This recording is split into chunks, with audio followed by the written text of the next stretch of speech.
Hello everybody. Hello everyone. Thanks for coming back. I want to talk tonight about we're having in Canada the G7 conference. So Justin Trudeau, our Prime Minister, is calling it the G6+1 because he's having a fight with the President of the United States.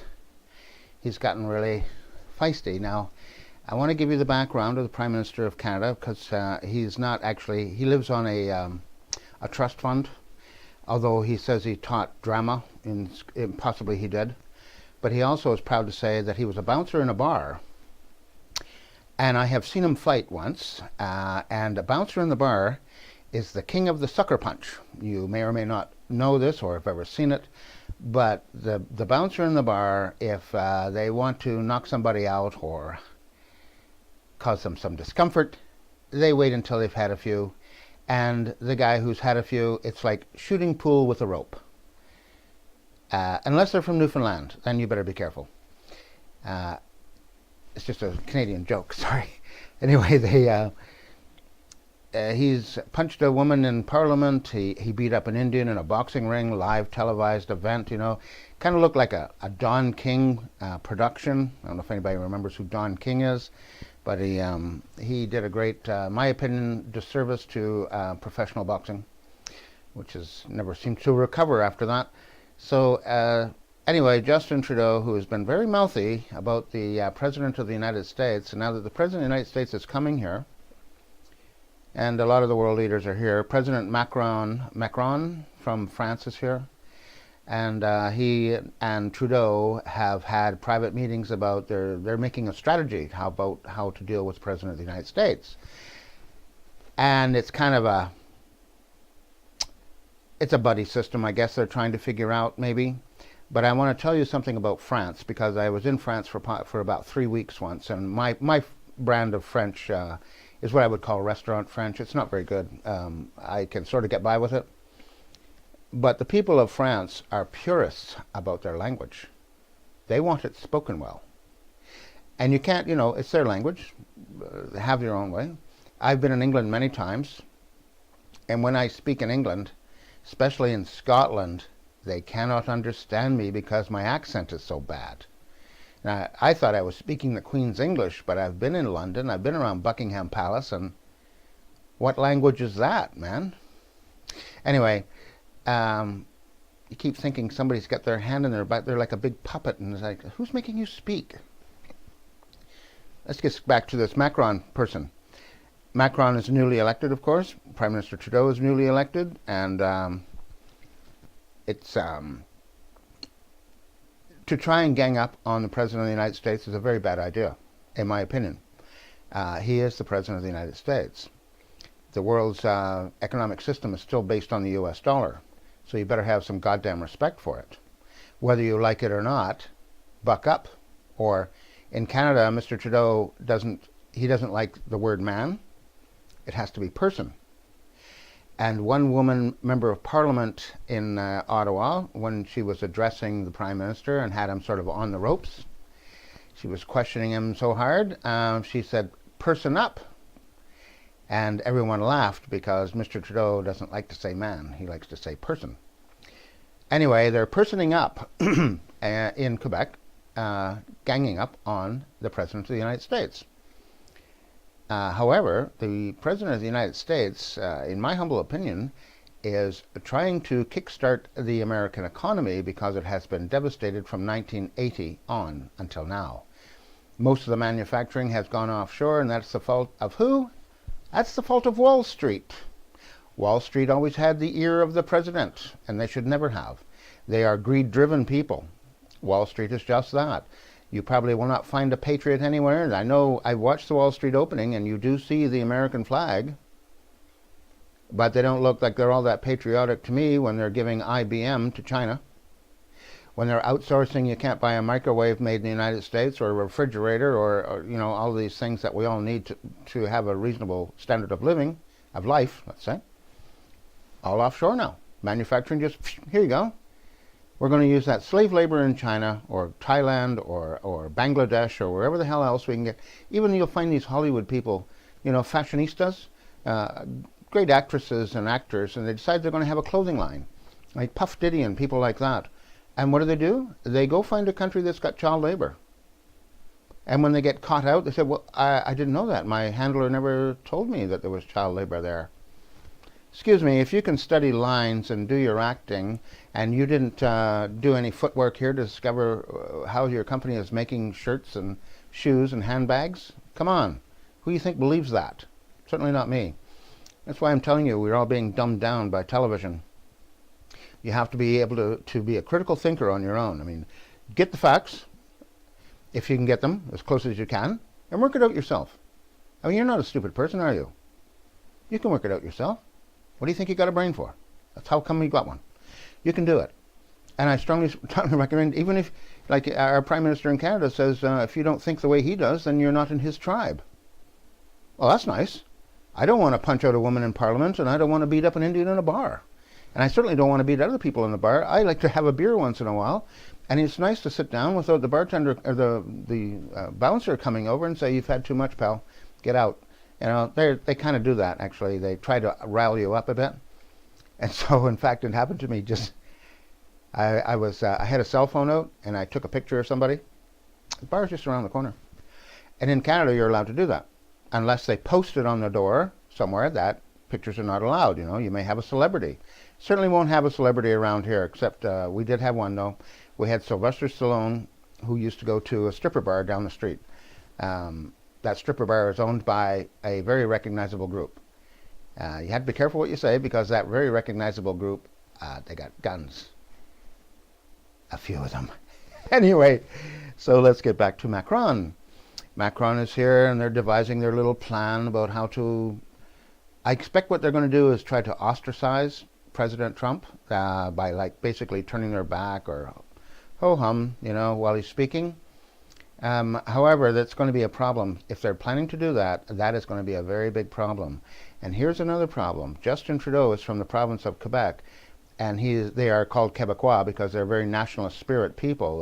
Their province, they treat their province like it is a nation.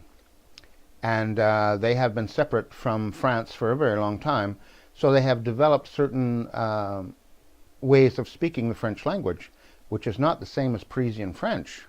Now, when I was in France for about 3 weeks, I tried to learn some French, you know. You try to fit in. You laugh about it if you make a mistake. I learned to say this: "Je parle français comme une vache espagnole." And that will make everyone laugh. And what I just said was, I speak French like a Spanish cow. And everyone laughs, and then they kind of take it easy on you because you don't speak French. Anyway, Justin Trudeau, I noticed when he speaks to Macron, Macron looks at him like, "What did you just say? Could you speak French, please?" So anyway, in fact, I travel by car across Canada quite often. I'm from New Brunswick. I'm a resident there. And in the province of Quebec, I'll order stuff in the restaurant. And since I learned Parisian French, and in school we were taught Parisian French, the Quebecois people, women or men, who serve you, one eyebrow goes up. And that means, "You arrogant, pompous ass." That's how they would say it. Actually, this is what they say: "You English squarehead pig dog." Which I like, actually. I find that humorous. I think, that was good. Anyway, Justin Trudeau, very big on the French fact, the French this, the French that, you know, Quebecois and all that. So where do you think Justin Trudeau vacations with his lovely wife and family? You would think France, right? The home country. I love England. I've been in England many times. I love it. No, he does not go to France on holiday. He doesn't do it. His father didn't either. Where does he go? He goes to an exclusive island owned by a billionaire in Bermuda. And he is a Muslim. And Mr. Trudeau made sure he got $15 million from the people of Canada for a thing called pleurisy. Mr. Trudeau sat in on the meeting where they were trying to make a decision for Mr. You know, he's the Aga Khan. The Aga Khan made an application for $15 million. He's a multi-billionaire, but he came to Canada hand out, "Give me $15 million for pleurisy." I thought, is that a disease? What is that? Actually, it has something to do with promotion of multi-religious something or other. I should really look it up. I'm speaking off the top of my head. But in France, they have, I mean, as much as they are purists about their language, they got a very big problem now because they have a very large Muslim population that is not from France. They got imported. And it's because we blew the hell out of their country. And then when they discovered that they impoverished all these people, for some reason, the powers that be in the world decided that, let's send them all to Europe. So they're way up in Norway, they're in Sweden, a lot of them in England, an awful lot in France, and even more in Germany. Now, the Germans, too, are purists about their language. But all these people who just came here, they don't sprechen sie the same Lingity. So it's a problem. Anyway, the world is changing very quickly. The globalism movement has kicked into high gear. I find the President of the United States is trying to stop globalism. He truly believes in his own country and the values. Mr. Trump will tell you, President Trump will tell you, that America is a Christian nation. President Obama, who preceded him, said America is no longer a Christian nation. Who do you want to support? We have seen what happens to Christians wearing those orange shirts, orange jumpers really, and they're handcuffed and whatever, and they're put on their knees, and then the guy gets out a big knife and removes their head. That's a very bad day, you know. So here are these are just the facts. I'm not trying to say in any way that we should hate them or kill them or anything else. We're Christians, right? So that's. However, this act of removing the heads, I can't seem to. Even in America, it's been done under the former president. And I'm not sure where we're all going here, but anyway, let's just get back to the G7, or as Justin Trudeau calls it, the G6 plus. That's not going to work for Justin Trudeau. He's not a good negotiator. He has never had a reasonable job of any kind. He lives on a trust fund. He's a new age kind of person. He's a globalist, like most of the prime ministers, all from Quebec. They really Quebec never really fit into Canada. It's never signed the Constitution in 1981, written by Pierre Elliott Trudeau, who he hated the English. He hated the Queen. He used to do pirouettes behind the Queen. And when his son went there, Justin Trudeau, and met the Queen for the first time, the first thing that he said, I mean, she was very kind, you know, she's welcoming to the Prime Minister from one of our Commonwealth countries. And Justin Trudeau, the first thing he said was, when I was here before, I was quite a bit smaller. The Queen, she put her head down, she says, yes, extraordinary. He probably didn't get it, but in England, you have to be careful because they are the masters of the English language, and they can put you down and you wouldn't notice it. If you're not sharp about it, you wouldn't notice. But the Queen has these signals to her handlers about cut it short. And that's what it looked like to me. And then he took an oath to the Queen, which his father, I don't believe, ever did, but he did. Pierre Trudeau wrote the Constitution of Canada, and it had to be a unanimous decision. It had to be unanimously signed. All premiers of all the provinces had to sign. Everybody. René Lévesque was the premier of Quebec, or as they call him there, the Prime Minister, which is probably more correct. He was suspicious. He didn't like it.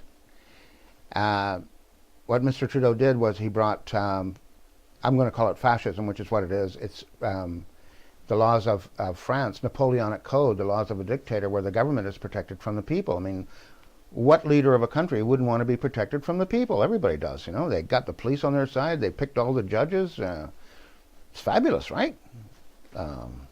They click their heels so loud. They're dreamboats. Mr. Trudeau, the new one, I'm very curious to how this is going to work, because he's got to give the welcoming address, and his disdain for the President of the United States. He is not good at hiding his emotions. He is not good at hiding his anger, and he's the king of the sucker punch. So, in my opinion, what's going to happen is there's going to be this little problem with what's the word? In diplomatic circles, they have this way of speaking about a diplomatic problem. I'll think of it. So it's going to be very interesting to watch. I hope everyone's having a good day. I'm going to start another one very shortly. So Thank you all for tuning in. Bye now. Okay, welcome back. Well, we're still into it. I just want to bring up these points about the world globalism problem. It's become the people at Davos. I don't know if you know what I'm talking about in Switzerland. They are the masters of the world, let's say. They get to make decisions at Davos that affect everyone in the world. The globalist movement, there's even some people who have been named. I'll tell you, I'm from the province of New Brunswick in Canada here, and we had a premier there at one time. His name was McKenna, Frank McKenna. And he's considered now a member of the Illuminati. And he goes to Davos, of course, every year, and he's a lawyer, and he's very influential. And we have a former leader of the Progressive Conservative Party here. Her name is Rona Ambrose. And when she resigned her seat and her position, she became a member of a group here. It's in Banff, Alberta. I believe it's the Roosevelt Group. I've forgotten now. No, it's not Roosevelt. It's the President of the United States. And it is a think tank of people about how to bring the world under one umbrella, which is globalism. She probably hasn't realized this, but she goes to New York City often, and she meets with a group there, and she doesn't say who that group is. That's the Council on Foreign Relations. I'm quite certain of it. But anyway, that's two people from Canada that I know who are very influential in the world. And of course, we had a former premier here in this province, British Columbia, where I'm working.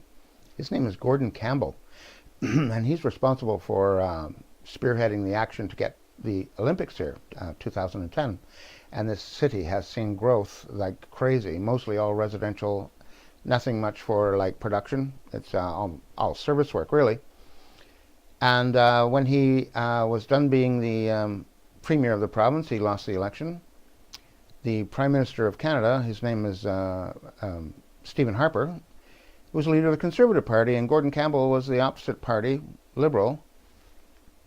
The Prime Minister awarded him a position in London, the City of London, as the ambassador to the City of London. Now, I don't know if anyone out there knows, but the City of London is different than England. It's like in America, you say Washington, D.C., right?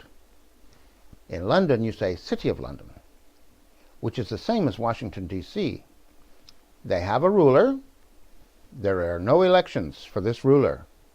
Who is it? He is a German. He's a German Jew, in fact. It's Baron Rothschild.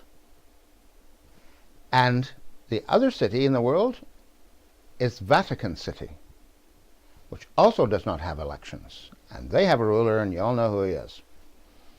So it's very interesting that the Prime Minister of Canada, who's a Conservative, rewarded a Liberal, which is impossible. It never happens. When I was a kid, I watched politics a lot, and I thought, well, this is impossible.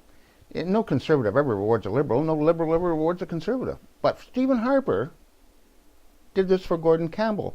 And Gordon Campbell, not long ago, when the globalism movement started to fall apart, this is when Brexit happened, I believe. I may be incorrect here, but it's not far from that. Gordon Campbell was getting quoted in a television interview, and he said, I'm paraphrasing, he said, this is a very big problem for the world. He said, I have seen the plan for the world. It's very well thought out, and this stops it. Well, I would like to see that plan, Mr. Campbell, if you don't mind. Maybe Frank McKenna could give us a copy of it, or Rona Ambrose, or whoever else that we have here. I'm sure that there are some people who remain hidden. They don't like to be in front of the camera, and they don't want their names used. But these things are important for the people. They're important for us, and we need to know the facts. So who else is in there? You know, you can reward journalists with a spot in Davos. I mean, they'd all like to go to Davos, wouldn't they? And they have meetings around the world when the Illuminati all get together. And there really is a thing called the Illuminati. It was invented and first named, in fact, by Weishaupt. And he was from Austrian. He started the Masonic Lodge. And he named the Illuminati, and he called them the Illuminati. They were the illumined ones. They had information nobody else did. Anyway, that's how it goes. And this one is going to be a short one, I'm sorry to say, except that I would like to have more answers, and I don't know how you're going to get them. Sometimes journalists make a mistake and they actually print the truth, or the editors maybe of whoever it is.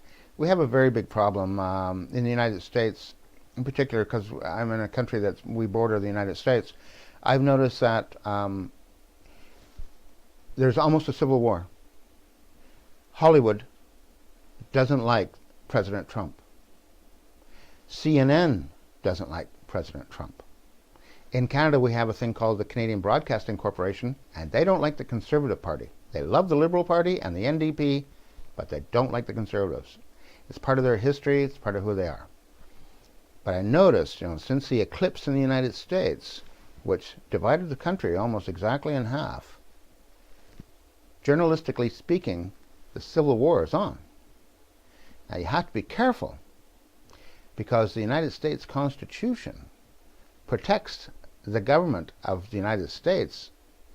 That's why you have this Gun Act and other things like that. I'm not an expert on the U.S. Constitution, but they're going to get to, they're big mouths, like Stephen Colbert. People outwardly hate speech, in my opinion. It's hate speech.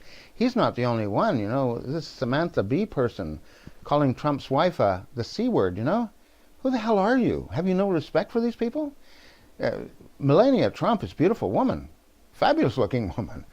And I think it's great that if I was in his position, I would like to have a trophy wife like that. Oh, yes, I would. Please. It would be good. I'd love it. And you can say anything you want about her, but if you're getting too close, I might take some umbrage. This is my wife, and you're bad-mouthing her. I'd do the Justin Trudeau thing, get him a couple of drinks, and then mop the floor with him. I don't advocate violence, except that, boy, we sure do see it a lot. Anyway, everyone, stay tuned, keep watch, and have faith in your own country. As hard as this country is to live in, Canada, because we don't have law and order here. Justin Trudeau said he believes in law and order. We do not have it. I know from my own experience. I've complained about this many times. I'm part of one of 45,000 people who has outstanding cases against the Crown. The Crown refuses to hear them. The Crown refuses. We have a lot of injured soldiers coming back from Afghanistan, missing an arm, missing an eye, can't walk, legs are gone. Justin Trudeau said we can't afford to help them. Justin Trudeau in the next 3 years is bringing 1 million immigrants into this country. One immigrant probably costs as much as $100,000 each. If you work that out, that is an awful lot of money. We don't have money for our injured soldiers, but we got it from people. We got it for people who are coming here. And why are they coming here? Because the Canadian military and other militaries around the world blew the hell out of their country, and they got nowhere to live. They're trying to swim the Mediterranean Sea, and sharks eat them or they drown.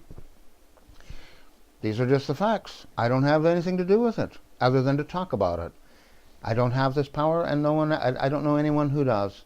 But I think things are going to change, and I pray that it will be for the better.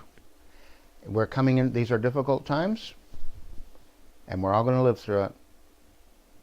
Remain positive in your life, everyone.